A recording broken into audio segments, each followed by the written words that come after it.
The UC Davis campus is big, really big. If you want to find your community and the support you'll need to succeed, keep watching. We're taking you on a tour of the Real Places of UCD. Our next stop, the Women's Resources and Research Center.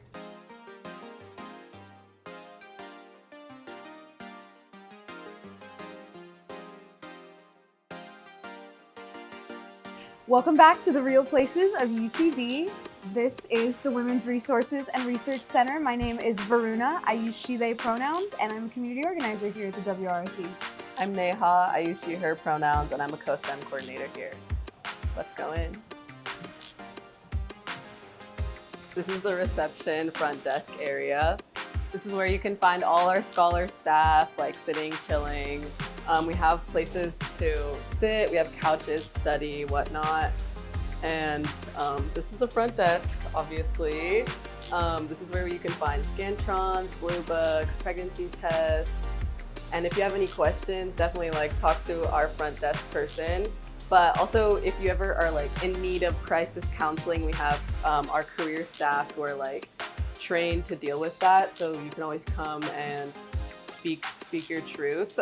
We're also a, what's it called? Confidential resource. Confidential resource. So if you ever talk about domestic violence, we are always confidential. So feel free to open up about any of that.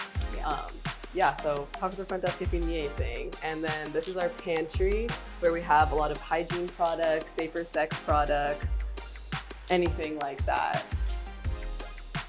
These heating pads are really good. They're really hot, so work wonders. Yeah.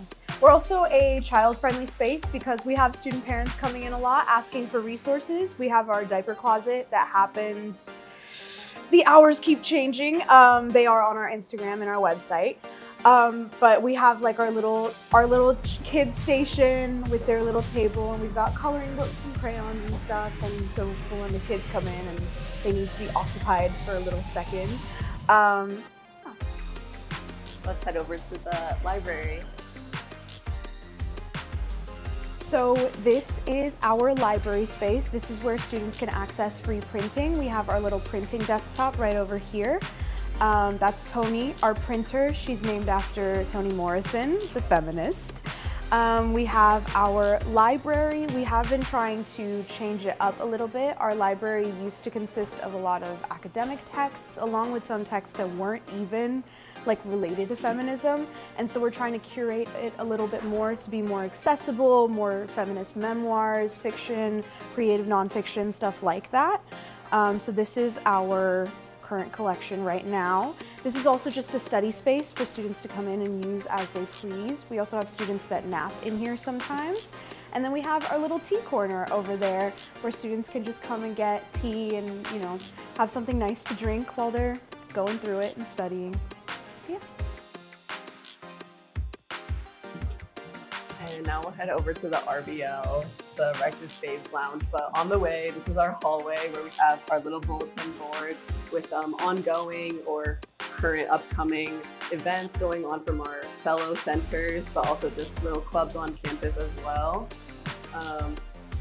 We have our little timeline here, 1970s start of the Women's Resource Center here on campus. And then just a little brief history as well as our team. And right over there we have, on both sides of the building, we have gender inclusive bathrooms, and we have a single stall one as well for accessibility reasons.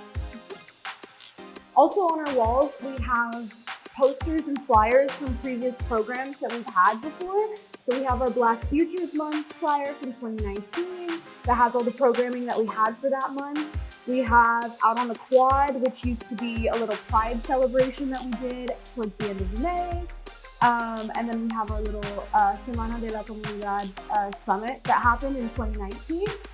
But yeah, and then this is our Righteous Babes Lounge. It was named after a feminist record that came out. It was an album that had a lot of feminist musicians that came together to create this music. And this is another one of our study spaces on campus. The door for this is always open, so students can just come in, use the space however they need to. Students often use it to nap. It's meant to be one of our more comfortable spaces with the couches and everything.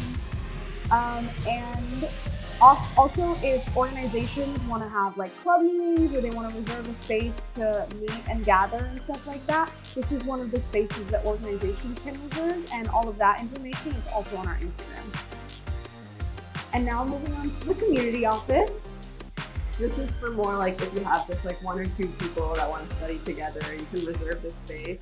The space is pretty much closed off until you want to reserve. We also have people that come here to like lactate as well. It is currently reserved, so come back another time to see it, but it's really comfy, really cozy, and yeah. Okay, we'll go back down the hall to the conference room now. This is our other gender inclusive bathroom.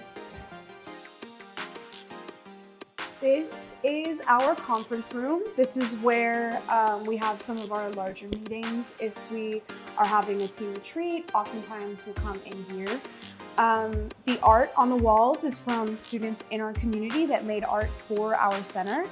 All of it is related to some kind of gender equity related social justice. And then this is also one of the rooms where if we have like a movie-based program or something, sometimes we put things up on our trusty TV. Yeah. And then we're gonna be going to our vintage library. Yeah, this is another small space you can reserve.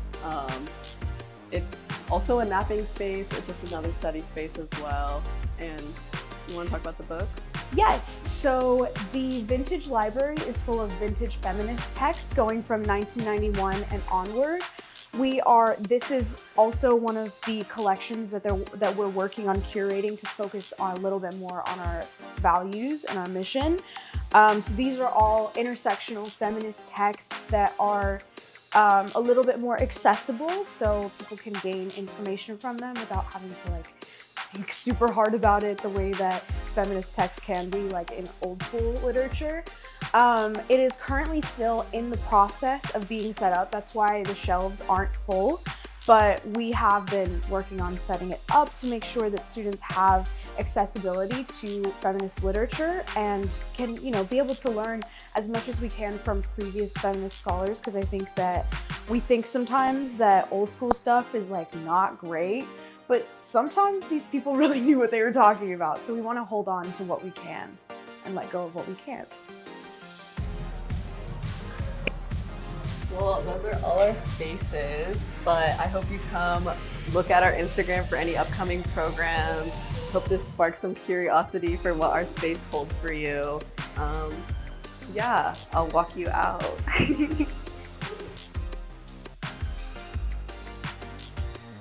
Thank you for visiting.